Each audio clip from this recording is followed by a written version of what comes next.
Fala galera! Cássio Lima, Denis Paiva, Morenos e Todas Companhia. E a companhia de hoje é Dani Guerra. a doutora Dani Guerra. Doutora Dani Guerra. Eu sou doutora, gente. Não sou doutora ainda. Doutora em breve. Dani Guerra, advogada, ó, o papo hoje vai estar Tá animado. super legal. A autora de livro, a escritora. Muita resenha hoje. Não deixem de assistir. Mande para os seus amigos, para todo mundo. Comenta, curte. Pra galera. Curte, compartilha e comenta. Curte bastante. Curte bastante. Manda para os amigos. Se inscreve no canal. Manda nos teus. São 70% que não estão inscritos, isso é um absurdo. Se inscrevam no Não, canal. detalhe pequeno. Na última estatística dos últimos vídeos, deu 85% de espectadores não inscritos, cara. 85%. Vamos mandar um coleguinha, gente. Toda. Gente, por favor, compartilha. E o Instagram, não? Segue lá, @morenos e CPA. Qual é o Instagram da Dani Guerra? Esqueci. Daniela Ranieri Guerra. Não, ou Dani Ranieri Guerra. Vou olhar porque esqueci. Bota Daniela Guerra que vai aparecer. Vai aparecer. Bem, E o do Denão? Qual que é o podcast? Sou o Denis Paiva. Eu mesmo também. O meu é Dani R. Guerra. Dani R. Guerra. Calima 04, ou pode procurar Cássio Lima também, Vai tá oficial, que tá lá, né? Tá lá. O Cassim que apoia a gente. Ó, galera, a gente tá sem televisão agora, né? Não trouxe ainda nova televisão. Teremos televisão nova. Ó, presente de Natal, não? Presente de Natal. Temos a TV nova. E aí nós vamos voltar a mostrar aqui os nossos patrocinadores. Nós somos patrocinados aí por nós mesmos. É isso aí, galera. Você pode contar também com o patrocínio da Minas Enxovais, né, Denis? Minas Enxovais, onde o seu dinheiro rende mais. Olha, que legal. Arroba Minas Enxovais PA. Arroba Minas Enxovais PA. E Climaconte Contabilidade, arroba climaconte.contábil. Deixa que a burocracia Climaconte cuida para você, vai cuidar da sua empresa. E a Climaconte também é banco digital. Conte bem. Trouxe seu Conte Bem para mostrar aí? Olha, eu trouxe? Cadê meu Conte Bem? Aqui, ó. Eu não sei o teu Conte Bank. Por enquanto, mostra lá, não. Conte Bank. O cartãozinho da Conte Bank. Isso aí, banco digital, conta corrente sem tarifa, Dani. É? Taxa, cartão de crédito pré-pago para você poder controlar as suas contas. E se você tem pessoa jurídica, micro e pequena empresa, crédito facilitado e cartão de crédito, antecipação de títulos, é um banco digital que é fantástico. Que legal, gente, não sabia. Pois é, muito legal. E aqui agora tem que mandar também uma alô pro nosso amigo Barbudo Recomenda. Barbudo Recomenda, gente. É isso aí. Se você não conhece ainda, arroba Barbudo Recomenda. Nosso amigo Juan, eu falo Juan, né? o redator. É isso aí. E sem mais delongas, irmão? Dani Guerra, Dani Guerra. muito obrigado por ter aceitado o nosso convite. Vai ser um bate-papo com certeza muito legal. Faz 6 meses que a gente está tentando trazer a Dani aqui, vocês não fazem ideia que a carreira dela é lotada. É mentira, gente. E eu que me convidei, falei, não. Eu quero no seu podcast. Eu vou contar uma coisa.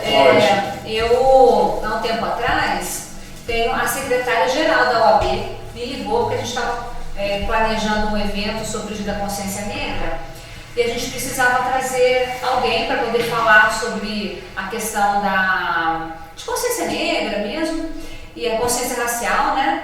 E aí a gente conversou com ela, vê se você conhece alguém aí em Belo Horizonte. E aí a gente conversando, ela estava falando de um podcast, eu falei assim, meninas, você sabe que a gente tem um podcast aqui em Pouso? E aí comentei com vocês, mandei o link para ela.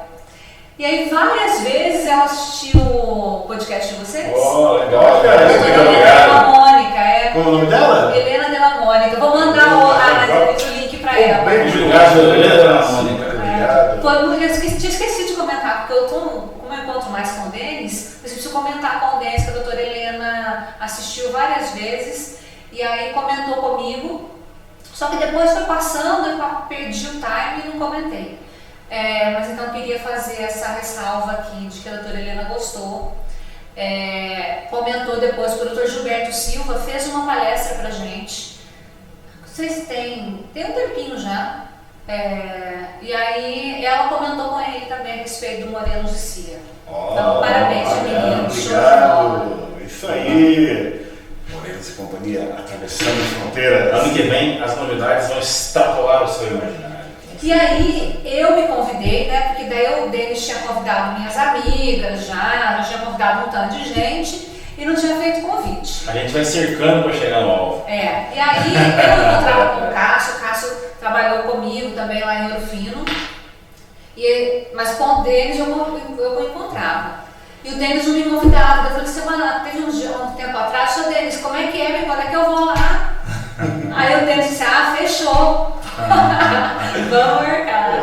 Ô Wilson, você tá na lista, hein? É isso aí, Wilson. Você vem em casa de janeiro. Ô Wilson, agora bem, não tem escapatória. De jeito nenhum. Você sabe que o nosso podcast é bastante assistido por advogados, né? Os advogados gostam do nosso podcast. Sim. A gente trouxe várias pessoas ligadas aí ao direito, né? Até, como é que chama aquela menina? Suelen? Suelen, que é da Comissão do Direito do Trabalho da OAB aqui de Pouso Alegre. Então, outros advogados vieram aqui, a galera do direito gosta da gente, hein? Sim. Eu acho que a gente não precisa ficar, porque falar sobre direito é pesado às vezes, né? Principalmente quando você não tem um podcast que é jurídico. E a pessoa fala assim, a pessoa vai ficar falando de direito, vai ficar falando sobre lei, sobre norma, que chato, né? Eu, por exemplo, não quero falar sobre direito hoje. Não quero falar sobre outras coisas, né? Mas o pessoal do direito gosta muito de falar, né? E vive outras situações engraçadas, situações que às vezes as pessoas de outras profissões talvez não tenham vivido, assim. E o pessoal que é de fora, né? Porque eu vivo advocacias diferentes no meu dia a dia. Vivo advocacia pública, né, na procuradoria, e vou pela advocacia privada, né, que tem experiências diferentes. Então, as pessoas falam assim, que chato que é fazer isso todo dia. Não, tem coisa que é engraçada, a gente vive experiências que são muito interessantes. E falar sobre isso é legal, né? Olhar, às vezes você sair e olhar de fora o que aconteceu, quando a gente está no podcast e reviver esses momentos é interessante. Não ficar falando sobre direito, que não é o momento também, né? A gente não está aqui no seminário jurídico. É gostoso falar sobre isso. Então, é isso. Você vai ver depois as caixinhas de pergunta, o tanto de questões que o pessoal tem muita dúvida, e aí acaba que a gente entra porque o pessoal pergunta pra ela isso aqui. E é engraçado, teve alguns casos, né, que o pessoal manda tipo um roteirinho. Você, tem algumas perguntas aqui, se achar que dá certo, você, cara, não vai precisar. Porque as dúvidas que ele escreveu, que são as mais frequentes, também são as nossas e também são a galera que comenta. Então, já acaba já assim, nossa, fluiu sem usar o negócio. É desse jeito. E a gente vai mandando e vai mandando, puxando e aproveitando. Quem que é a Dani Guerra? Conta pra galera. Isso aí, agora quem é Dani Guerra, conta pra gente. Vou falar pra vocês, vou me autodescrever aqui. Dani Guerra é uma mulher ourofinense, ourofinense mesmo. Eu amo Ouro Fino, mas Pouso Alegre me recebeu assim de braços abertos, então eu gosto muito de morar aqui. Mas eu trabalho em Ouro Fino, né? Então eu sou procuradora pública em Ouro Fino há 18 anos já. Sou filha da Maria Luísa e do Elias, tenho duas irmãs mais novas que eu, tenho um sobrinho lindo de 7 anos chamado Henrico, tenho uma irmã do meio chamada Denise, e minha irmã caçula chama Carla, e está esperando um nenenzinho agora, que vai chamar Benício. Tenho um sobrinho, né, que chama Henrico, que eu disse. Sou casada com o Paulo, que é um militar hoje, um veterano da PM, da Polícia Militar de Minas. E tenho um filho que é assim, a razão da minha vida. Eu não digo que é a razão da minha vida, porque eu acho que é você resumir a sua vida numa pessoa e você não tem o direito de fazer isso com o outro. Né? Você colocar um peso muito grande num outro ser humano. Mas o Gabriel me inspira, assim, porque ele é um ser humano muito especial. É engraçado a gente falar assim de um filho, mas o Gabriel é alguma coisa que eu falo assim, se eu tivesse de falar de um homem, porque hoje ele é um homem de 19 anos, né, apesar de ser imaturo ainda, aquelas maturidades de 19 anos, mas ele é um menino bom, sabe? Ele é um homem bom, ele é ético, ele é estudioso, ele é focado. Então, quando eu tento facilitar a vida dele, ele fala, não, eu não quero. Então, e ele é bonito. Mãe coruja! Ele é lindo, ele é forte. Mãe Ele é coruja! lindo, é verdade, ele é bonito mesmo. Mas ele é inteligente, né? Ele gosta de filosofia, a gente discute filosofia em casa, a gente conversa sobre política.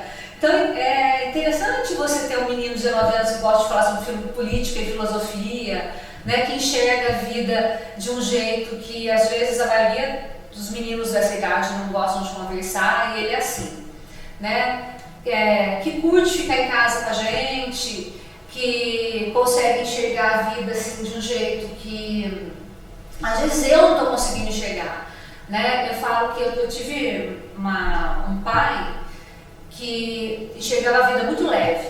Então, eu sou produto do meu pai, assim, eu sou feliz, eu sou uma alma feliz, uma alma alegre. E o Gabriel, apesar de não ser tão feliz como eu, mas ele também consegue enxergar a vida assim, de um jeito diferente, ele consegue analisar as coisas assim. Então, que bom que eu sou cercada de homens assim, que me fortalecem, sabe? Me fortalece. Eu tive um pai que foi a base da minha vida, né? Que faz uma falta danada assim, no meu dia a dia, e que eu perdi em pouco tempo. E que eu sou o que eu sou pelo meu pai. Eu vou falar disso agora daqui a pouquinho, mas eu tenho um filho que eu falo assim, ó, eu tive um pai que me inspirou e eu tenho um filho que eu tenho um orgulho absurdo, sabe? Então que bom, né? Os homens que eu tenho na minha vida, eu falo que eu não poderia ser melhor do que é. Então foi muito legal isso. E para falar de mim também, é falar sobre educação, né? Falar assim, que a educação é muito transformadora. O meu pai, ele não terminou o ensino médio, mas o meu pai sempre prezou muito pela educação. Então meu pai sempre falou para mim e para as minhas irmãs assim, o que eu vou deixar para vocês de herança é o estudo. Apesar de ele não ter essa educação teórica, assim, né, formal, meu pai sempre foi um homem muito culto. Então, meu pai sempre leu muito pra gente, sempre contou historinha. Meu pai sempre enxergou as coisas de um jeito diferente, né? Então, todo mundo que convivia com meu pai sabia disso. Meu pai, ele era tipo um ser humano diferente. E aí, ele falava sobre a importância da educação. Então eu e as minhas irmãs, a gente sempre teve uma educação de primeira qualidade. A gente estudou música, a gente estudou línguas. Mesmo ele não tendo tido isso, ele priorizou isso na nossa vida. A gente sempre estudou, a gente está falando de Ouro Fino, né? Se falar de boa educação em Ouro Fino, às vezes não é o que é melhor, mas o que tinha de melhor na época pra gente, a gente tinha. E a gente sempre gostou muito de estudar. Então, eu gostava mais que as minhas irmãs, né? Mas eu sempre gostei muito de ler e ele sempre incentivou muito. Então, quando eu falo que a gente rompe com aquele ciclo de pobreza, né? A gente nunca foi pobre, né? Assim, meus pais sempre trabalharam muito, a minha mãe sempre apoiou meu pai e tal, mas meu pai sempre foi um homem muito trabalhador. Mas aquela coisa de falar assim, de você conseguir ganhar mais com menos esforço físico, né? Porque o lance é esse, você tem um esforço mais intelectual. E aí romper com aquela coisa. Eu sou neta de imigrantes, né? Imigrantes que vieram para cá. E qual que era a força de trabalho? A força de trabalho era física. Eles não tinham outra coisa para vender, né? Era a força de trabalho, o trabalho físico. Então, isso eu estou falando da família da minha mãe e da família do meu pai, né? Trabalharam muito. Então, você imaginar que a gente rompe com isso quando você estuda. Você fala assim, a partir de agora, a partir de mim, né, as coisas vão ficando mais fáceis. estão mais fáceis para o meu filho, vão ficar mais fáceis para os meus netos, né? E que orgulho meu pai tinha disso, né? De orgulho de mim. Eu tenho minha irmã do meio, é professora, mas tem mestrado, né? Tem uma visão de um mundo diferente, também as coisas são mais fáceis. A minha irmã caçula também estudou, fez curso universitário e tal. Então, como a minha avó, né, que também vem dessa vida aí de imigrante e tal, como isso mudou a vida de todo mundo. A minha avó, meu avô não teve oportunidade de ver, mas como isso mudou a vida de todo mundo, de ver assim, olha, as meninas, como a vida delas vai ser diferente a partir delas, né? O orgulho que a minha avó tinha, quando a minha avó me via contando, quando a minha avó me via numa entrevista no rádio, me falando sobre alguma coisa. Minha avó escutava muito rádio, lá em Ouro Fino tem uma rádio que chama Rádio Difusora, era a Difusora M. Então, a gente tem um sítio lá, minha avó morava no sítio e minha avó escutava. Daí todo mundo sabia, né, que eu tinha dado entrevista no rádio. Isso era muito comum, né, lá em Ouro Fino, é comum ainda. O orgulho dela, o orgulho dos meus tios lá, né, do bairro, né. Então, é muito bom isso, é muito bom saber que a educação transforma, né. E não é transformar pela questão só financeira, é transformar pela questão de realocar você na sociedade. Isso é muito importante. Então, a Daniela é essa pessoa, né, que dá importância a essas coisas, dá muita importância à família, dá muita importância de falar sobre educação, falar sobre educação para os meus alunos, né, de transformar, de você persistir, porque não é fácil. É muito mais fácil quando você já vem de uma família estruturada, porque até o discurso é diferente, a gente sabe disso, né? Então, essa é a Daniela, né? Então, apaixonada pela vida, eu amo viver, eu amo praticar esporte, eu amo estar com os meus amigos, eu amo tomar um vinho, tomar uma midnight, assim, mesmo que você já viu. Essa é a Daniela. Legal, Dani. E disso tudo aí, o que te levou a fazer direito? Eu acho que eu nasci meio assim, com esse espírito aí, né? Eu não sei explicar quando que bateu uma luz, assim. Eu fiz faculdade de nutrição, cheguei a terminar de fazer direito. Olha, esse é um fato inédito pra mim. E aí, eu tenho o pai de uma amiga, minha amiga de infância, assim, meus amigos são amigos de 40 anos, né? E o pai de uma amiga minha falava que eu ia ser advogada. Eu era meio advogada de todo mundo, e aí ele falava, você vai fazer direito e tal, eu não dava muita moral. Quando eu estava fazendo já a faculdade de nutrição em Campinas, eu conheci uma galera que fazia direito na PUC Central. Eu comecei a assistir aula com eles. Eu amei aquilo. Eu me encontrei naquele lugar. Porque os cursos da área de saúde, não tem muita discussão, assim, você não intervém na aula do professor assim, fala assim, discordo. Mas eu comecei a Como é que a gente fala no tribunal mesmo, que a gente vê nos filmes? Quando a pessoa faz alguma coisa, eles vão interpelar e quer que o juiz não desconsidere aquilo? Pela ordem? Não. Protesto. Protesto. Pois é. Mas aí eu comecei a ver que o curso de Direito me dá a oportunidade de questionar assim, de outras formas, né? Gostei, só que aí, como a gente era de Ouro Fino, né? Ficava muito mais barato, a verdade foi essa mesmo. Ficava muito mais barato morar em Ouro Fino e estudar aqui. Aí eu vim embora e continuei morando lá voltei a morar com os meus pais e estudar aqui em Pouso. E foi isso que aconteceu. Então, deixei. Você começou a advogar de imediato? Quando? Comecei. Você falou que entrou no Procuradoria faz 18 anos. Né? Eu advoguei há um bom tempo. Eu terminei a faculdade. Antes de terminar a faculdade, eu comecei a advogar. Então, eu sou muito grata às pessoas que me abriram portas, né? E a gente tem que reconhecer isso. Várias pessoas me abriram portas. Um até amigo meu hoje, o Otávio Miranda, que está lá em Ouro Fino. O Otávio era recém-formado. O Otávio vem de uma família de juristas, assim. Ele tem uma genética jurista, assim. E aí, ele falou, Dani, vem trabalhar aqui comigo. Primeiro, antes disso, né, eu fiz um estágio com ele, depois eu fui fazer estágio em outros locais, fazer estágio no fórum. Aí quando eu terminei a faculdade, eu pegou a carteirinha da OAB ainda, a carteira da OAB, eu não gosto desse nome carteirinha, né? Que se diminui a importância do negócio. E aí eu fui trabalhar com ele. Assim, lá no escritório dele, eu aprendi onde eu tinha de sentar, eu aprendi a me colocar, não estou falando de me colocar, não, eu me importar como advogada mesmo, né? O Otávio, ele tem uma postura assim, de advogado que eu admiro muito. E aí eu aprendi muita coisa com ele. Eu sou muito ele às vezes, sabe? Apesar de eu ser mulher, tem hora que eu vejo assim, ele hoje, né? Lógico que ele hoje, eu também diferente daquela época, ele não tem cabelo mais e tal, mas eu aprendi muito com ele.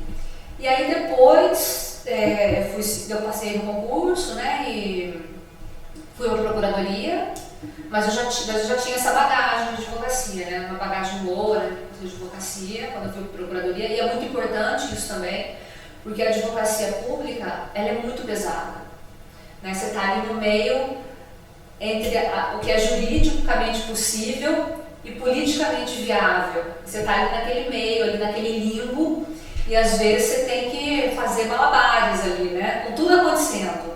Não é fácil. Então aqui deixo meu reconhecimento a todos os procuradores, porque ser procurador não é moleza, gente. Procurador ali de carreira, né? Ele fica ali, é difícil. Com o tempo você vai pegando o jeito, né? Você vai pegando molejo ali, você fala, olha, isso aqui dá para fazer, né? Dá para você fazer uma socialzinha aqui não dá, não tem jeito mesmo, mas é difícil. Então foi isso, eu advoguei um tempo, peguei assim, muita gente foi solícita comigo, que eu ressalto que o Otávio foi a pessoa que mais me ajudou. Eu já agradeci muitas vezes, assim, publicamente, né? Estou aqui fazendo de novo. E é muito necessário isso. A advocacia no começo é muito difícil, porque a gente não tem ideia de que quando você sai, o primeiro embate, o advogado experiente, ele olha para você, ele sente insegurança sua, né? Até a forma de tratar o outro, né? Tipo assim, você olha o advogado experiente, o jeito dele olhar para você, ele te amedronta, né? Então, você sabe quem está ali do seu lado. Se é uma pessoa que está sozinha, inexperiente, né? E você conhece até o juiz, né? O juiz inexperiente, o membro do Ministério Público inexperiente. Você precisa de alguém ali que já tem essa bagagem para estar do seu lado, né? Ele foi essa pessoa que esteve ali durante um tempo comigo. Então, é isso. Legal, mas a passagem de nutricionista para direito... Você chegou a exercer nutrição ou não? Não terminei. Não chegou a terminar. Não cheguei a terminar. Eu gosto dessa coisa aí da nutrição, né, do esporte, eu sempre gostei muito. Mas eu não terminei. Eu gostei de pensar assim, um dia eu vou terminar a faculdade de nutrição. Aí vieram outras questões, assim, Entendo. Mas eu achei legal porque ela encarou assim, ela se apaixonou pelo negócio, né? De repente ela faz uma amizade ali, vai assistir uma aula e, putz, que da hora, diferente. O ambiente é diferente aqui, eu gostei mais desse ambiente, né? Olha, é o sobrenome, né? Guerra, né? Agora é Guerra. Guerra é meu, gente. Não. Eu sou totalmente despersonalizada. Guerra eu adquiri quando eu casei. Eu sou Ranieri. Então, eu falo que eu sou tão despersonalizada que em alguns lugares, se eu disser o meu nome, né? Porque o meu pré-nome é Daniel, meu nome é Ranieri. Se eu disser que eu sou Ranieri, a pessoa não sabe quem eu sou. Eu sou uma pessoa totalmente despersonalizada. O nome do meu marido virou meu nome. Olha só. Mas é dele. Mas combina contigo também. Combina com ele, porque era militar, combina com você. Combina comigo. Mas como isso aconteceu comigo, ele acabou apanhando também com essa questão do nome. Quando nós nos mudamos para cá, meu filho, na sala de aula dele, tinham dois Gabriel. Gabriel Guerra e Gabriel Dantas. E aí começaram a chamar meu filho de Guerra. Meu marido era Guerra, né, no universo lá da PM. O que aconteceu com meu marido? Despersonalizou também, ninguém mais reconhece. Aqui em Pouso hoje, Guerra é meu filho. Então às vezes as pessoas ligavam em casa quando a gente ainda existia essa coisa do telefone fixo, queria falar com o Guerra, daí eu, Guerra? Qual Guerra? Quero falar com o Gabriel. Daí agora às vezes eu falo, agora que tudo é voz de adulto, né? E agora não dá mais pra saber, eu falo assim, Guerra. E agora eu sei que é o Gabriel. Ou seja, ele perdeu o nome dele. O Guerra deixou de ser dele, Guerra deu e do Gabriel. Muito da hora, gente, muito da hora. E que área que você chegou a advogar? O direito tem um milhão de áreas. Não, eu advogo ainda, né? Fora da procuradoria, eu advogo na área trabalhista. Então a minha área de concentração de pesquisa é no direito constitucional, né? Mas eu gosto muito do direito social. Então, fora da procuradoria, eu atuo na área trabalhista. Eu dou consultoria na área trabalhista, eu dou consultoria para empresas na área trabalhista. Então, eu só faço isso fora da procuradoria. Trabalho com direito de trabalho. Não cuido de outras áreas, né? Faço só isso. Legal. Da hora, hein? E a Dani, professora? Quando surgiu, né? Quando surgiu a Dani, professora? Então, Dani, professora, eu sempre fui um pouquinho professora. Quando eu era mocinha, assim, mocinha mesmo, eu dava aula para os meus colegas, eu dava aula para as filhas das amigas da minha mãe, que eram mais jovens. Eu sempre dei aula, assim, de história. Eu tinha uma professora de história, chamada Dona Nilda. Quando ela dava aula, ela me chamava às vezes para dar aula de história para as turmas de anos anteriores ao meu. Eu sempre gostei, porque eu gosto muito de falar, né? E eu tenho uma facilidade de explicar. Então eu leio alguma coisa, eu tenho facilidade de explicar. Pode até ter aluno meu que vai ouvir e vai falar assim, é mentira. Mas eu sinto que eu tenho. Se eu ler uma coisa que é complexa, eu tento facilitar aquilo. E aí, depois, eu fui convidada para dar aula num curso que tinha na época em Monte-Sião, que era da Unip. E eu me mudei para Pouso Alegre. Quando eu me mudei para cá, eu fiquei muito ociosa. Assim, eu ia, trabalhava, eu sou hiperativa, né? Ociosa no sentido, eu ia por fila, trabalhava, voltava para cá, advogava, mas eu ficava com as minhas noites sem ter o que fazer. Aí eu comecei a fazer vários cursos na FDSM, cursos de pós-graduação, e aí apareceu o mestrado. Quando surgiu a oportunidade do mestrado, eu precisava terminar o mestrado da aula. E aí comecei a encher meu tempo, assim, né? Falei, agora terminei o mestrado, já surgiu a oportunidade de lecionar. Mas assim, eu não fiquei sem lecionar, assim, eu sempre dava uma aula, dava uma palestra, fazia um seminário, promovia um curso de alguma coisa, para ocupar o tempo, né? Para poder ficar cansada depois no final de semana. Mas depois que eu terminei o mestrado, aí eu comecei a dar aula mesmo, aí eu fui atrás, eu pensei, agora eu quero mesmo ficar na docência. E a docência, vocês que são professores sabem disso, né? A docência é boa demais, né, gente? Realmente. A docência é muito gostosa. Ela não tem um retorno financeiro, né? Mas em termos assim de que bom que estar no meio daquela galera que tem dia que você tá meio desanimadinho, mas você chega lá, você esquece de tudo. É uma troca constante com isso, né? Você aprende demais com eles. E eu sou obrigada a estudar, né? Porque você não sabe tudo. E você tem que ter humildade. Alguém faz uma pergunta pra você não sabe, você tem que ter humildade de falar, não, você só não sei, você vai procurar, né, pra poder ensinar no outro dia, né? Saiu tal coisa, você viu tal coisa, o aluno te pergunta. E às vezes o aluno é tão discreto que ele pergunta assim, a senhora viu tal coisa? E aí... É pra te quebrar, né? Ele já leu tudo ali, ó, nova lei, né, instrução normativa, não sei. Mas o senhora não precisa, né? O senhora é totalmente dispensável. Mas aí você fala assim, nossa, eu vou dar uma olhada nisso, você não teve tempo de ver naquele dia, porque você correu muito e tal. Ou então você não ia ver mesmo, sei lá, mas você vai procurar saber, né, o que aconteceu e tal, procurar fontes confiáveis. Nesse momento que a gente tem aqui um monte de fontes que você não pode botar muita fé. E aí te obriga a estudar aquilo. né? Te obriga a queimar fosfato. Nossa, será que pode tal coisa? Várias vezes acontece isso comigo. O aluno me pergunta, mas parece que eu nunca tinha olhado sobre essa perspectiva. Mas é uma pergunta até boba, sabe? Mas será que rola isso? Será que dá para fazer assim? Será que não dá? Né? É interessante isso, né? A docência te faz melhor. E para quem é servidor público, se não tiver docência, eu converso muito isso com um amigo meu que é procurador aqui, né, o Thiago. A docência, ela tira desse marasmo, sabe, do serviço público. Ela fala assim, nossa, eu vou ter que me atualizar, porque o serviço público vai te deixando ali meio que ameba, sabe, o cérebro de ameba. Bitolado. Todo dia a mesma coisa, mesmo tipo de parecer e tal.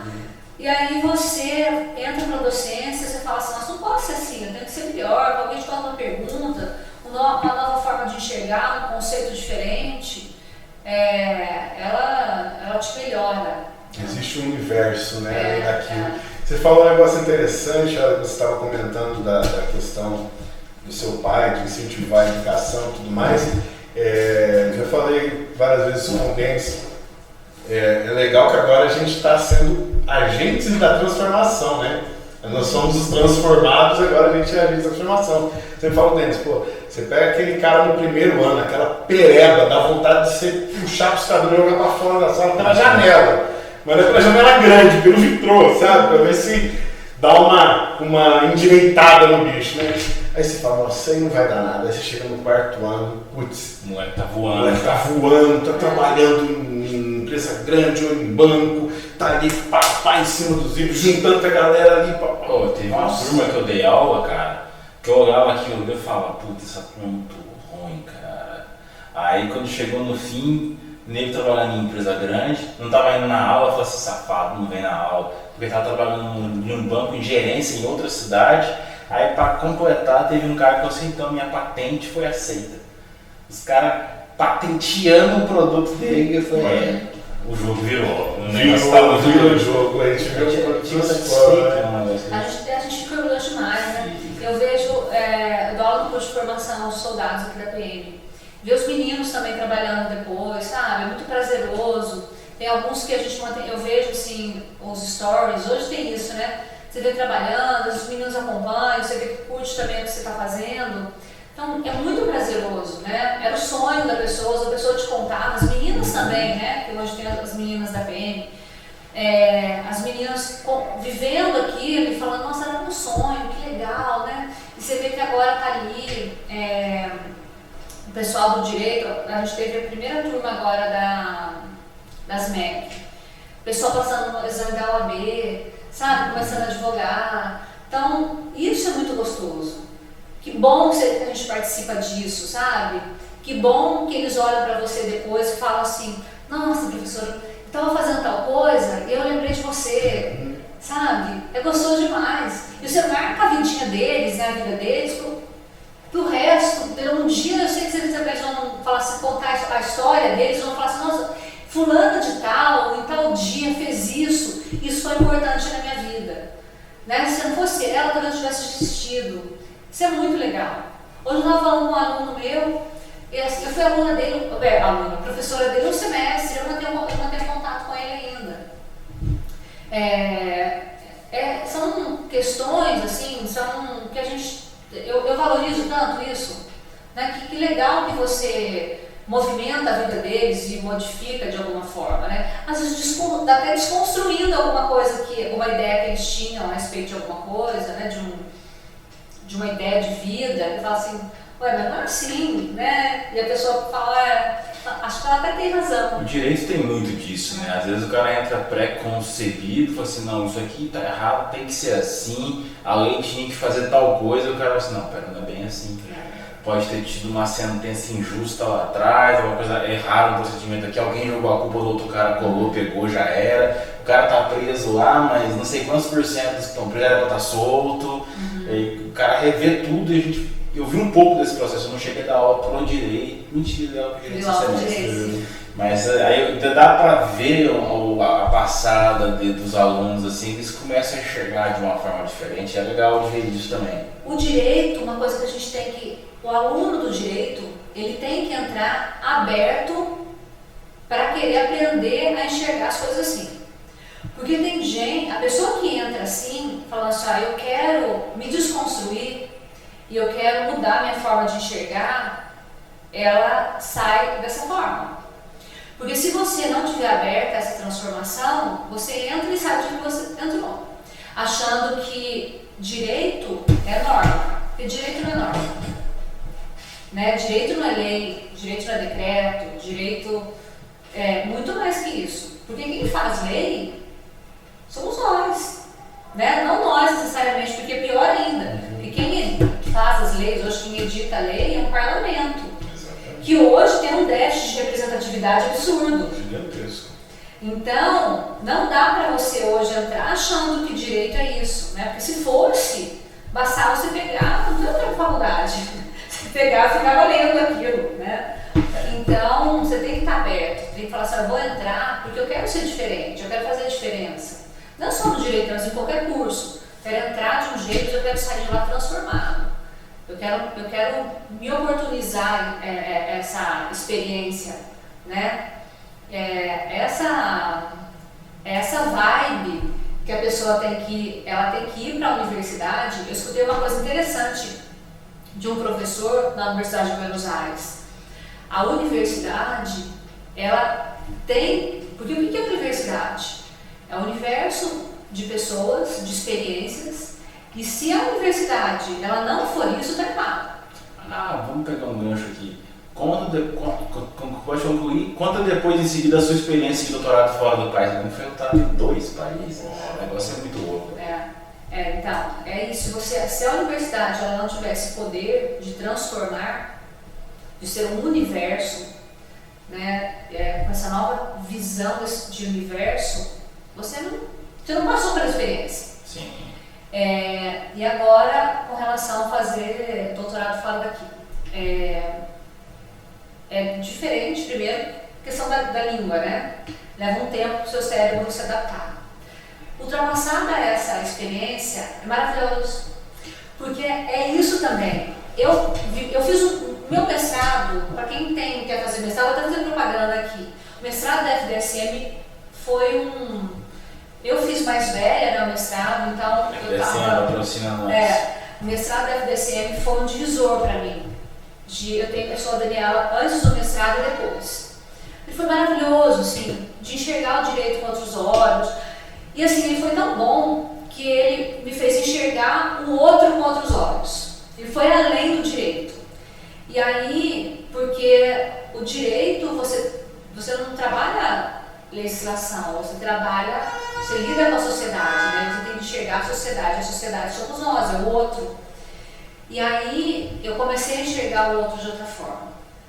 Mas a partir disso, foi muito legal. E aí, o doutorado, ele me trouxe a oportunidade de conviver com pessoas de outras nacionalidades, com outras visões do direito, né? E do direito constitucional, porque todo país tem uma constituição com uma leitura diferente. E aí tem equatorianos, tinha uma menina, eu convivi com uma africana, tinha amigos de todos os lugares. O doutorado tem esse barato, né? Tem esse Na barato. turma também tem uma galera de fora do país, você olha aqui e fala assim, que da hora, velho. E aí, gente, é muito gostoso você contar assim, o que você estava vivendo, né? Eu tive professores que eu achava que eu nunca consegui conversar com eles, assim, né? Que eu lia livros, eu comecei a conversar com eles, eu falava assim, nossa, que pessoa mais palpável, sabe? Mais real, sabe? Gente como a gente. Gente como a gente, que delícia que é conviver, né? E eu gosto muito da experiência, de viver essa experiência com o outro, assim, né? Eu viajo, eu converso com o taxista, pra onde eu vou, eu adoro conversar com o taxista. O taxista me conta o que está acontecendo, vou para a Argentina, converso com o taxista, eu viajo para fora do país, eu conheci uma iraniana em Paris, que é motorista de Uber. Gente, eu conversei com ela, assim, ela me contou por que ela estava vivendo em Paris, o que estava acontecendo, por que ela tinha escolhido morar em Paris, como é que estava a vida dela lá. Então, assim, essas visões são muito importantes para a vida da gente. Mudar o seu conceito de mundo, né? Eu parei de achar que o mundo girava em torno do meu pequeno umbiguinho aqui, né? Essa coisinha pequena que eu sou, isso não é nada. Né? Tem um mundão aí, eu achando, olha como eu sou insignificante, olha tanta coisa que está acontecendo aqui com todo mundo. Né? E aí o doutorado trouxe isso. Né? E os professores de lá, em função disso, também dão uma aula dentro desse universo, né? De que você tem um direito que é muito mais do que a Constituição Federal do Brasil. Né? Se a Constituição Federal do Brasil é só uma das constituições. Então, olhar isso também te faz repensar muita coisa. É por isso que às vezes eu fico revoltada com algumas coisas, às vezes eu quero subir no mundo, pegar malas, fugir do mundo, passar a gente não tem conceito. Ver selvagem, a gente deu eu dentro da mala. Pode crer. Quais países que você... Eu não terminei ainda, né? É uma parte em Buenos Aires e o finalzinho dele é feito na Espanha. Eu não terminei. Eu tive perdi meu pai, né? Depois veio a pandemia. E depois, o problema não foi nem a pandemia, o problema foi eu não estar legal mesmo. Eu precisei de um tempo para me reencontrar, né? Achar que tinha amor dentro de mim ainda para poder continuar. Agora acho que eu estou conseguindo falar, agora dá para eu continuar. Acho que é a primeira vez que eu consigo falar assim do meu pai sem chorar, sabe, sem ficar com a voz embargada, porque antes eu não conseguia. Chegava final de ano assim, eu ficava meio deprê, né? Então agora eu consigo falar. Assim, é difícil a gente falar da dor do outro, né? Mas eu vivi um luto retardado, sabe? No começo eu não vivi isso, eu não me permiti. E aí eu fui postergando o luto. Quando eu fui viver isso, as pessoas não entendiam o que estava acontecendo. Porque depois de tanto tempo eu estava sentindo tanta dor. Foi por isso. E aí eu não tinha força nem para tomar banho. De tanta dor que eu sentia. E aí eu fiquei desprovida de amor, sabe? Eu fiquei oca. Então, agora sim, agora eu tô de boa. Por isso que eu entendi quando você perdeu seu pai. Porque a gente é tão egocêntrico que a gente consegue entender a dor do outro quando você já viveu essa dor. Porque quando você não viveu essa dor, você imagina. Mas você fala assim, nossa, mas será que dói tanto assim? Não.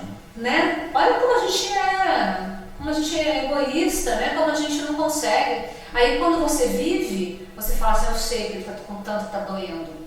Eu sei porque isso dói tanto. Que essa pessoa não consegue nem falar da dor dela, né? Que nem ser mãe, né? Você teve um filho, você tá lá e tal. Então, a pessoa tá penando horrores porque teve filho, naquele primeiro mês é um desespero total, e dói o peito, e você não consegue ir ao banheiro. E aí você nunca teve filho, você fala assim, imagina, deve ser cansativo, né? Você não dormir nada. Depois que você teve filho, a pessoa teve filho, você fala assim, me compadeço desses primeiros 3 meses, pra você precisar de mim, porque você sabe que é desesperador, entendeu? Talvez seja por isso que eu passei pela experiência uma vez só, porque é um transtorno aquilo. Né? A pessoa fala, você esquece. E eu não esqueci não, eu lembrei direitinho daquilo, sabe? Você lembra daquilo. Né? Um amor absurdo, mas é cansativo demais aquilo, nossa vida, né? Então... Que da hora, né? Que da hora! E a dialética aí? A dialética do direito à saúde, entre o direito fundamental à saúde e a escassez de recursos. Esse aqui é um puxão de orelha, hein? Esse livro, ele pesquisa, né, gente? Parte daquilo, da sua observação, né, de mundo, né, daquilo que te dói, assim, e você fala, tem alguma coisa aí que eu acho que eu vou pesquisar e foi objeto da minha pesquisa de mestrado e eu continuo pesquisando agora no doutorado, mas sobre um outro ângulo. E o livro é a minha pesquisa pesquisa de mestrado. O que ele fala, assim, né, pra gente falar dentro de um linguajar assim, mais pop, mais popular. O que acontece? A gente sabe que o direito à saúde é um direito constitucional, né? Tá lá na Constituição, todo mundo tem direito à saúde. A gente sabe que se a gente ficar doente, nós vamos poder pedir, seja lá para o município, né, na sociedade, seja para o Estado, seja para a União, de fornecer medicamento, tratamento, e a gente vai, de alguma forma, né, seja de forma administrativa, seja indo atrás de um advogado lá para o juiz conceder essa tutela, né, esse benefício aí para você, e é direito que está na Constituição. Ponto. É tudo lindo, né, gente? Só que não é fácil assim. Porque a gente, para poder comprar, aqui nem na casa da gente, você quer comprar, mas você tem que ter dinheiro. E ser qualquer um desses entes, né, seja o Estado, o município, a União, precisa ter disponibilidade financeira. Eu não vou nem entrar na questão da previsão orçamentária aqui, vou falar só da questão financeira. Tem que ter dinheiro para comprar. Então, quando a gente pensa que eu tenho direito à saúde, mas que eu tenho que ter dinheiro para comprar, a gente tem que pensar no seguinte: eu sempre vou ter muito mais direitos a serem providos do que dinheiro para poder prover tudo isso. E a gente não pode chegar ali e falar para o cidadão, falar assim, olha, é isso e pronto, não sobrou dinheiro para você, cidadão. Porque você está lá com a sua mãe fazendo um tratamento de câncer, sua mãe precisa de um medicamento e alguém te fala não, você fala só não tem dinheiro. Posso fazer isso? E aí a gente tem um problema. A gente tem um problema com relação à escassez de recursos, porque os recursos são escassos, sim, né? E os direitos estão aí. O que a gente faz com isso? O que a gente faz quando você está entre esse direito fundamental à saúde e a escassez de recursos? E aí o povo escuta falar isso, eu estou falando do povo, não todo mundo. Fala assim, nossa, mas tem muita... Vou usar um termo até chulo aqui. Porque político rouba dinheiro, porque... Gente, isso aí tem pesquisa, né, do IPEA já falando que a gente perde muito mais dinheiro quando a gente aloca recursos de forma que não deveria ser alocado, a gente fala de má alocação de recurso, do que com dinheiro que se esvai pelo ralo quando você tem político que se apropria indevidamente do recurso. Eu participei de uma conferência municipal de saúde uma vez e eles compararam com uma torneira, né? Uma torneira muito grande que sai um monte de água. Aí sai do federal, vai para o estadual e chega menos. Aí quando chega no município mesmo, chega goteirando, assim, uns pinguinhos. Mas não quer dizer que alguém roubou esse dinheiro todo. Ele se perdeu no meio do caminho.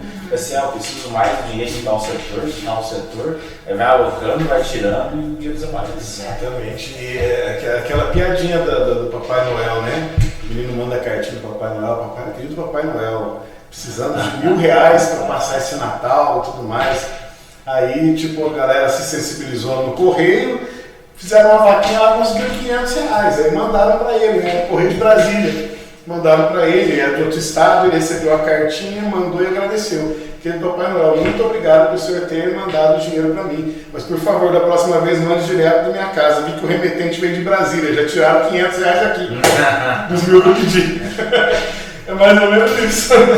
Então, né, o que a gente tem que pensar? A gente tem que pensar, primeiro, na questão de que o gestor, eu não estou falando do gestor, do chefe do executivo dos poderes, não. De quem tem o poder de fazer a gestão dos recursos, né? Seja chefe de saúde, secretário de saúde, eles têm que ter uma tecnicidade muito grande. Então tá aí você cobrar do chefe do executivo de colocar um gestor aí que saiba fazer política de saúde. Só que o meu livro vai além disso. Meu livro não trata disso. Meu livro fala sobre a sua responsabilidade enquanto cidadão. Porque quando o legislador constituinte, e o legislador constituinte foi aquela pessoa, ou aquele grupo de pessoas que fizeram a Constituição. Quando eles pensaram a Constituição, ninguém falou assim, olha, Nós vamos colocar alguém, né, no poder, essa pessoa vai nomear um gestor de saúde, um secretário de saúde, e essa pessoa vai decidir saúde para vocês. Não foi isso. Saúde, gente, ela tem que ser deliberada. Por isso existem os conselhos de saúde. O gestor local tem uma visão muito melhor do que o gestor federal sobre a realidade. Porque a política, gente, ela acontece no quintal da nossa casa, ela acontece dentro do município. Não adianta a gente querer cobrar do Estado. A gente tem que cobrar aonde que acontece a política. A política acontece aqui no município. A gente tem uma ideia, né? O governador, o presidente da República, a política que mais interfere na nossa vida é a política municipal. E eu estou falando em todos os sentidos. Eu estou falando de segurança. Né? Isso não quer dizer, eu estou falando de segurança, é lógico que quem tem a função constitucional de gerir segurança é o governador do estado, porque segurança pública é de competência do estado. Gente, mas quando a gente vai pensar onde é que acontece a segurança dentro do seu município, é uma questão do seu conselho de segurança sentar ali, chamar o comandante da PM e falar assim, olha, o que está faltando aqui, o seu CONCEP? O que está faltando aqui? De que jeito que a gente acha que é melhor aqui? A gente está falando de política de saúde. O que nós queremos em termos de saúde aqui? E aí a gente está falando, não podemos falar aqui de educação, né? E a gente precisa dos conselhos de educação, até porque sem o conselho de educação ser atuante, a gente não consegue receber nem recurso. E saúde também não. Mas quando a gente trata de saúde, a gente precisa falar assim, olha, aqui, o que nós queremos? O que é importante aqui no município de Pouso Alegre em termos de saúde? O que é prioridade no município de Ouro Fino em termos de saúde? Eu sempre falo isso, em Ouro Fino a gente tem uma questão seríssima em termos de saúde, já temos 2 portas lá de pronto-socorro. Gente, isso aí é a gente pegar e jogar dinheiro fora. Só que a gente precisa colocar as questões que são pessoais de lado e pensar em gerir recurso, pensar em gestão de recurso público. E a população precisa se apropriar disso, né? Isso é democracia. Isso, a democracia não é você ir lá e votar a cada 2 anos, né? A cada 4 anos para presidente, a cada 4 anos para prefeito. Democracia é você participar ativamente das decisões, né? Ainda que você não seja um conselheiro lá que está lá no ato normativo, na portaria que nomeia os conselheiros, mas você pode participar, né? Você não vai ter direito de voto, mas você pode participar. Então eu fico vendo às vezes as coisas acontecerem e as pessoas achando que elas, dentro do direito delas, podem ficar reclamando na internet, reclamando o que acontece em termos de saúde, reclamando o que acontece na educação, reclamando em todas as áreas aqui, não vai reclamar nos locais que são apropriados, nos locais onde você pode deliberar. Vai lá, delibera, opine, é para isso que serve. Né? Então meu livro trata disso, meu livro trata de que a gente não pode fechar os olhos para isso. Né? De que forma que nós vamos dirimir esse conflito? De que eu tenho um tanto de direito, mas que eu tenho recursos que são finitos, né? Então, de que forma que nós vamos dirimir isso? De que forma que a gente vai... Mas a gente só vai dirimir isso quando a gente participar, né? Se a gente não participa democraticamente, como é que eu vou querer questionar alguma coisa? Eu não sei o que está acontecendo. Quantas vezes lá na procuradoria que eu vejo a pessoa ir lá reclamar e falo assim, você já viu o seu orçamento? Você já viu o orçamento? Você participou quando teve audiência pública? Você está reclamando do quê? Você está entendendo? Então, assim, é muito fácil depois, né? Dentro dessa condição aí, né? Então, é disso que eu falo. Mas não adianta também eu vir aqui nessa condição minha, que me é favorável, sabendo como as coisas funcionam, e cobrar do cidadão que nunca escutou falar sobre isso. Eu acho que nós temos que educar essa população, essa sociedade, para participar democraticamente. E eu tenho que ensinar, porque não adianta eu cobrar. Então eu falo assim, vai ter a conferência de saúde, conferência pro forma. Por quê? Porque eu não ensino, né? Vai ter a conferência, como é que funciona a conferência. A última conferência de saúde que eu vi, teve interferência do gestor de saúde. Então, por quê? Porque a sociedade não sabe como é que funciona, como é que tem que funcionar. Né? A gente tem, não estou falando da conferência daqui não, se as pessoas vão achar que daqui eu nem participei. A gente tem que educar a sociedade, a gente tem que educar aqueles meninos, né? O parlamento, pelo menos o parlamento jovem, tem feito um trabalho interessantíssimo com os jovens, ensinando a participar, ensinando sobre o que é democracia, né? O que é a Constituição. Então é um trabalho interessante. Pouso Alegre é bem desenvolvido a escola do legislativo, bacana. Tem feito um trabalho interessante a respeito, mas a gente viu o livro é disso. O livro, assim, a grosso modo, ele tem um juridiquês, sim, né? Mas para quem se interessa pelo assunto, né, pessoal da área jurídica aí, que trabalha, que quer decisões interessantes para colocar em petições, assim, tem bastante coisa nesse sentido. E para quem se interessa pelo assunto também, é uma leitura que vale a pena. Né? Vale muito a pena. Mas não ela tem um linguajar jurídico, sim, né? Então, foi com base na sua dissertação de mestrado, né? Eu tirei uma partezinha que era muito técnica. Tinha uma parte meio filosófica aqui, né? Eu tirei um pouco. Legal, nossa, bacana. Daniele Guerra, dialética do direito à saúde. Nossa, gostei do título, a capa show de bola, a capa ficou bem bonita mesmo, também gostei. Quem fez a capa, Dani? Foi o pessoal de arte da editora Dialética. Quem quer publicar, a gente vai fazer merchan aqui da Dialética também. A editora Dialética tem uma equipe incrível. Pessoal, assim, dá uma super assistência. Pessoal da equipe de arte passou várias opções. Então, assim, quem que tiver interesse em publicar, né, que tem interesse em publicar, porque não é só livro jurídico. Eles trabalham com outras áreas também. Então, pode entrar em contato com os meninos aí, os meninos têm meu contato.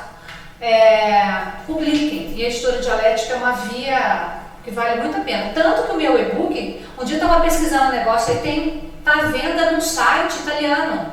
Eu achei que não tinha nada a ver comigo, fui ver, estava lá. Até me perguntando, eu mostra mais uma vez ali para a câmera, para quem se interessar. Ô Dani, e como que a pessoa faz para adquirir o seu livro?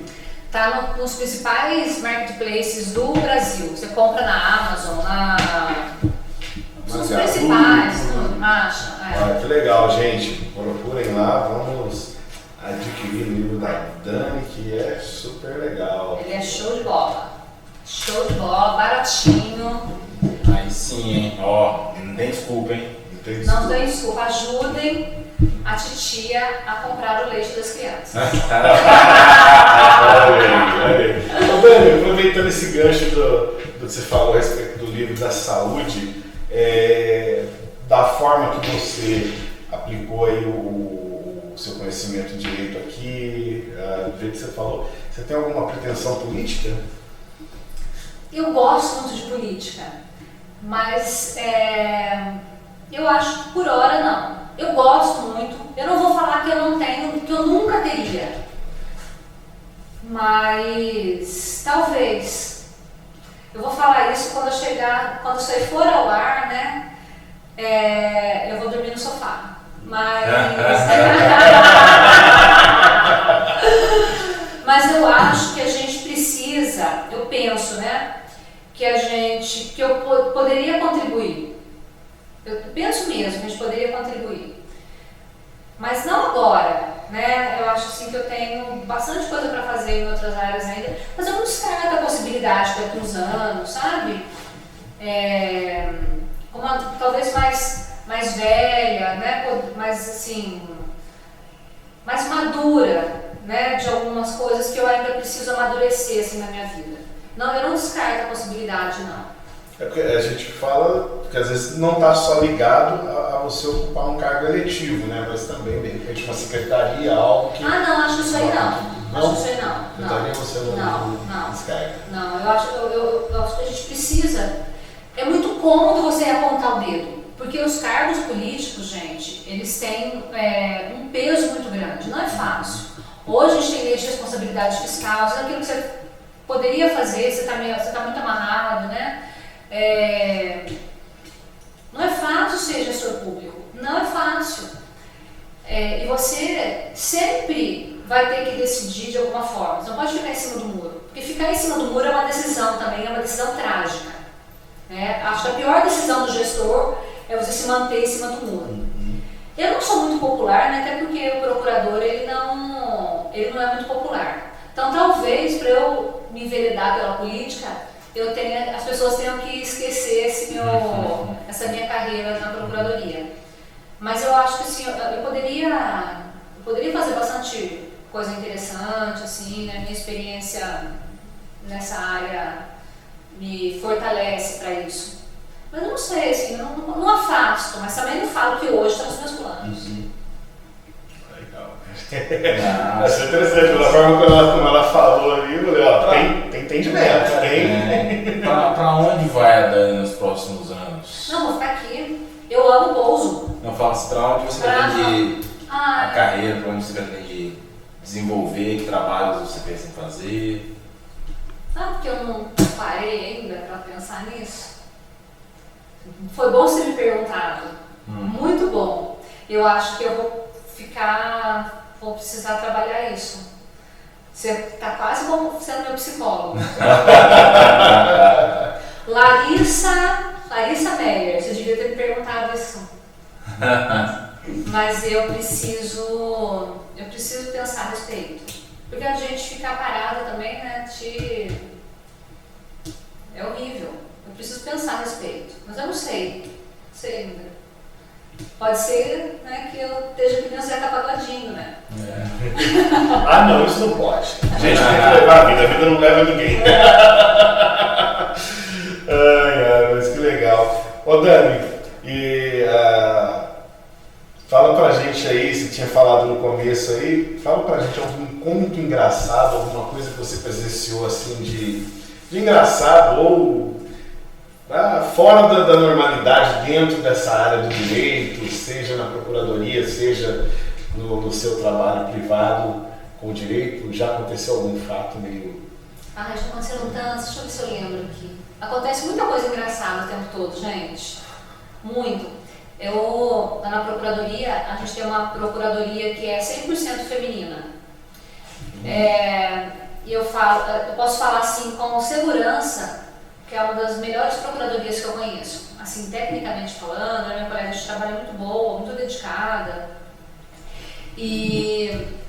Mas assim, a gente dá risada demais lá, gente. Porque, apesar de ser curva de rio, a tal da procuradoria, acontece muita coisa boa. Se você falasse de passar depois, você falasse, gente, o que é isso? Como é que isso veio parar aqui, né? A ponto de chegar alguém, servidor, que trabalha em um determinado local, você não pode trabalhar bêbado, né? Mas a pessoa está respondendo um processo administrativo e aparece de manhã lá bêbado para justificar por que está bebendo.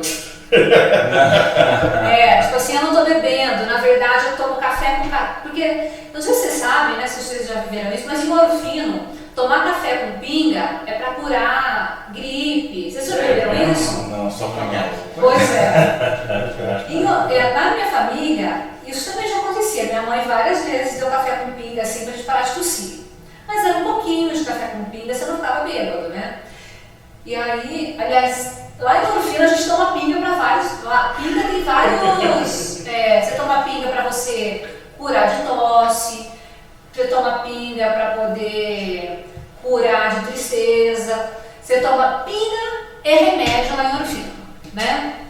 Mas a pessoa chegou lá no grau e falou assim, doutora, não é que eu bebo, é que de manhã eu tava com tosse, não era tosse, não era... esqueci o que tinha, era uma tosse assim crônica, sabe? Daí eu não bebo não, quando eu estou com esse probleminha aí, né, pneumonia. E aí todo dia eu tomo café com pinga, só sabe, né, que é bom. Daí por isso que ele ia trabalhar bêbado. Essa é boa, cara. E o pior, gente, que na hora a gente não pode rir, né? A gente tem que querer se escutar aquilo, né? Não entendi. E depois que ele saiu, eu falei assim, gente, e pior, toma minha mãe não, esse tanto de café com pinga, né? E mais pinga de café, né? Pinga com essência de café. Então isso acontece muitas vezes, eu não lembro agora, deu uma passagem assim, né? Acontece muita coisa triste também, você vê assim, nossa, que situação, né? Porque o serviço público municipal, não sei como é que é a questão da remuneração aqui, mas lá em Ouro Fino o servidor é muito mal remunerado, né? E o fato dessa remuneração ser tão desproporcional ao trabalho realizado e a gente precisar de uma ressignificação desse salário, do trabalho e salário, né? Tem coisa assim, do servidor, teve épocas lá que quando atrasava o salário, a gente tinha gente que chegava com conta de luz atrasada e ia cortar a conta de luz, que a pessoa priorizava pagar aquilo, pagar outras coisas, tipo assim, alimento, né? Então tem histórias tristes, né, assim, de vida muito tristes.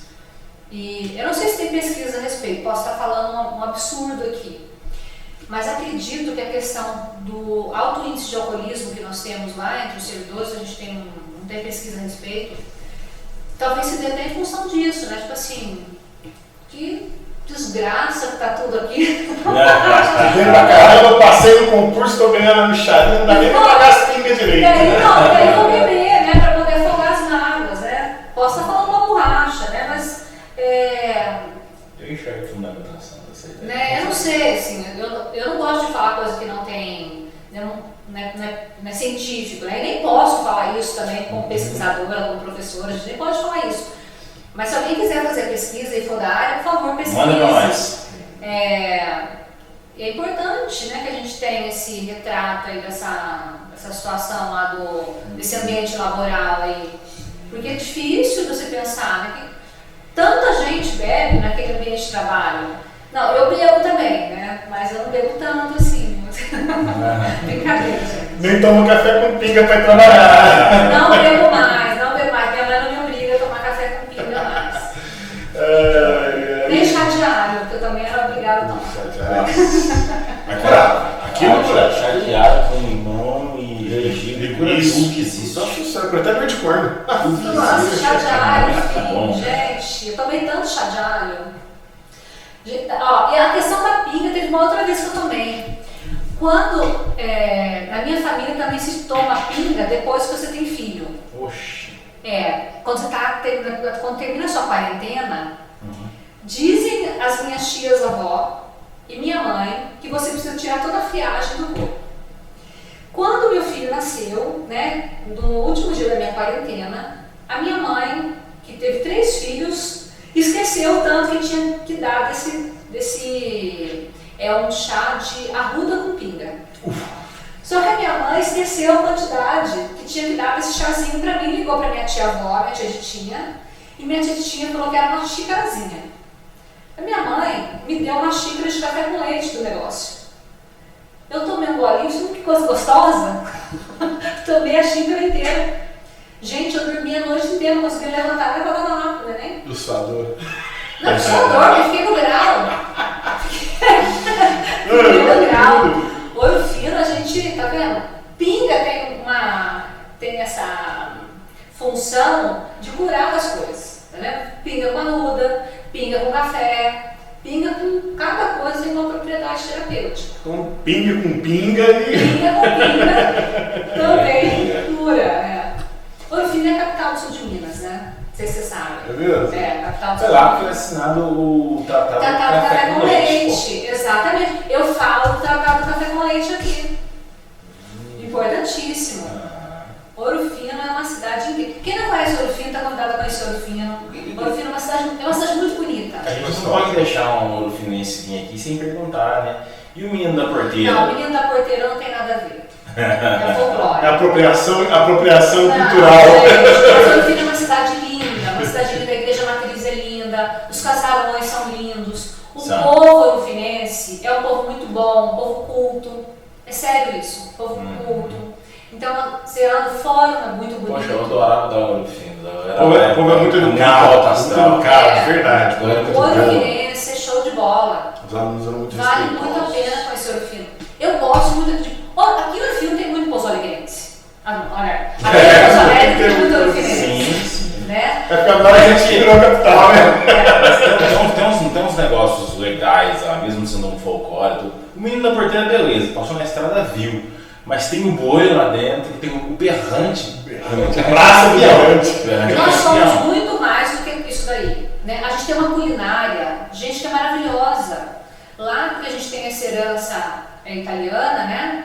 A comida é muito boa, as padarias são muito boas, comer em Ouro Fino é muito bom. Você vai na casa de qualquer pessoa, para quem gosta de comer bastante, sabe comer bem, lá se come muito bem. Lá se come muito bem. Você vai nos bares, lá não tem essa coisa de miseria, não.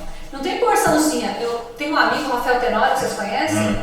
A gente encontrou em Ubatuba, esse final de semana passado. Daí ele, nossa, que saudade de comer em Ouro Fino. Lá não tem miseria, né? Porque lá, aqui, né? Lá onde a gente estava lá comendo, porçãozinha desse tamanho. Lá em Ouro Fino não, aquelas porções robustas, sabe, fartas. Macarrão na chapa, lembra? Gente, lá eu olhei aquilo e falei, caraca, velho, acho que ele pediu um prato pra um só, acho que ele achou que era pra dois, cara. Manter o corpinho lá, gente, não é fácil não. Lá, e assim, muito doce, gostoso. Sabe, esse doce caseiro, assim. Inclusive vou fazer propaganda aqui da minha tia, doce chaluço, uma delícia, doce caseiro, sabe? Figo, abóbora, leite, um monte de doce gostoso, sabe? Aqueles docinhos com gosto de doce de vó. Sabe? Uma delícia, gente. Eu achei a matriz de Ouro Fino muito parecida com a matriz de Borda e muito parecida com a de Pouso Alegre. Eu não entrei até hoje lá na matriz de Ouro Fino. De Borda eu já entrei faz muito tempo. Não lembro como é que é. De Ouro Fino eu nunca entrei. Muito parecido? A de Borda eu não conheço. A daqui eu conheço. Elas têm o mesmo estilo. Isso. É de gótico, né? Isso. Mas eu não... A de Borda eu não lembro, devo ter entrado uma vez assim, mas eu não me recordo muito. A de Ouro Fino é linda por dentro, assim, ela foi... Eles reformaram um tempo atrás, linda, linda, linda. O jardim, tudo muito conservado lá, sabe? Bem bonito. Então, assim, visitem Ouro Fino, visitem os restaurantes de Ouro Fino. Tem um café lá que eu tomei uma vez, cara, que café mais gostoso, que eu nunca mais eu lembrei o nome. Era um de esquina. Pode crer. Gente, eu acho que você já tava junto. Não tava, eu tava junto com o Antônio. Foi o mesmo cara que me levou. Então você foi. Qual rua que era, Denão? É uma das paralelas daquele vai pra faculdade ali. Um café muito bom ali, um pontinho pequeno, tal, um cafezinho massa. Lá tem café bom. Café show. E você falou da pinga, agora que eu entendi porque que os alunos toda vez que eu dar presente ele dá pinga. Professor homenageado, pinga. Eu fiz uma aposta uma vez com os alunos, pinga. Todo fim de semestre eu ganhava uma pinga ou uma cerveja de algum lugar. Pinga. Pinga é bom. Lá tem torresmo, tem uns torresmo. Torresmo é bom lá. Pinga com torresmo é uma mistura. Não, isso aí pra mim é fenomenal. E lá tem um bar, gente, que, nossa, aqui tem um torresmo grande, assim, tipo uma panceta, mas não é uma panceta, é um torresmo mesmo. Gente, lá é bom demais. Agora tem um outro, o Bar do Coronel também vende um torresmo bem gostoso. Ó, tô fazendo propaganda de tanta gente aqui, depois eu quero... Patrocina nós, né, gente? O Bar do Coronel, gente, tem um monte de coisa gostosa também. Tudo assim com muita fartura. Sabe? Então, gente, que delícia naquele lugar. Bom demais. E aí tem um monte de restaurantes que são mais tradicionais, tal, um monte de comida boa, sabe? Então tem que comer lá. Eu ainda quero ir no Menino da Porteira. Que é isso? Hotel. Hotel. Posada e tal, né? Eu fui no outro do grupo, que é lá pra Tijuca, né?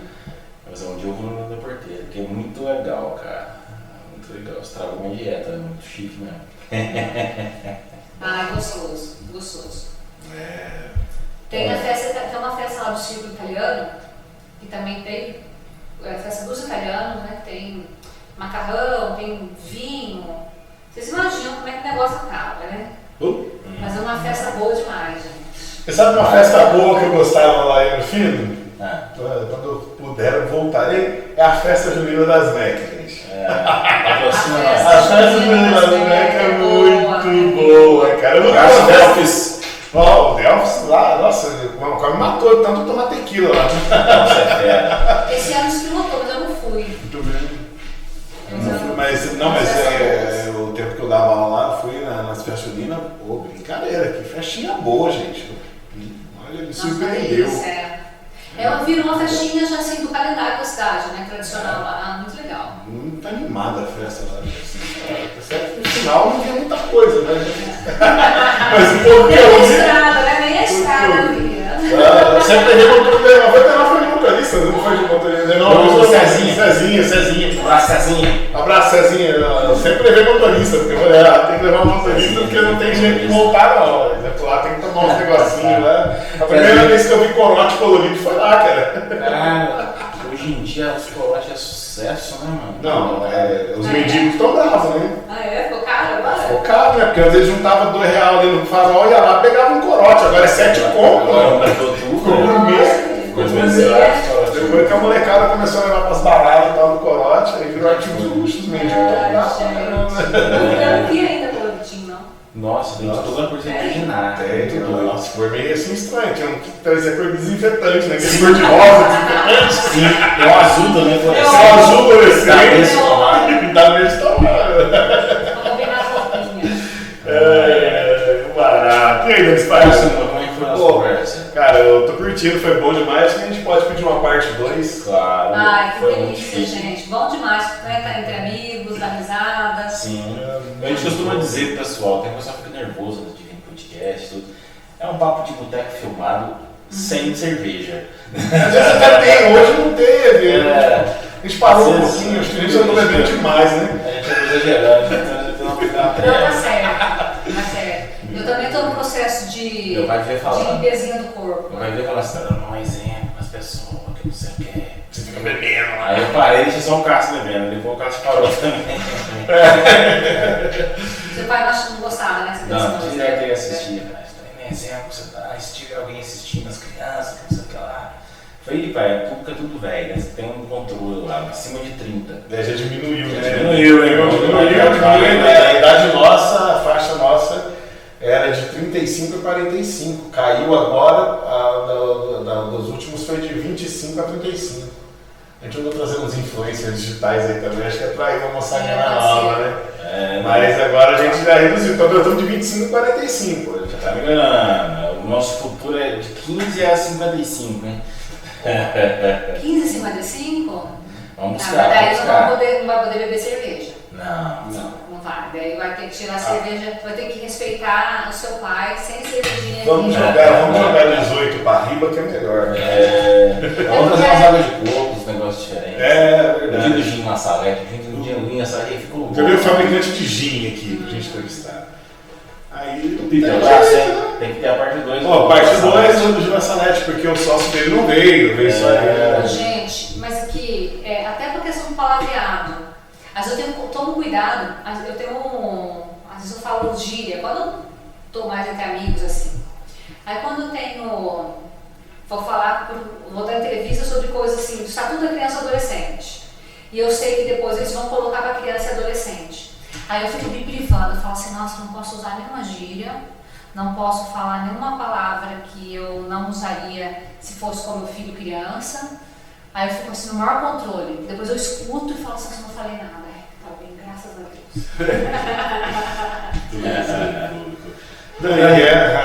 Muito obrigado por ter aceito o nosso convite.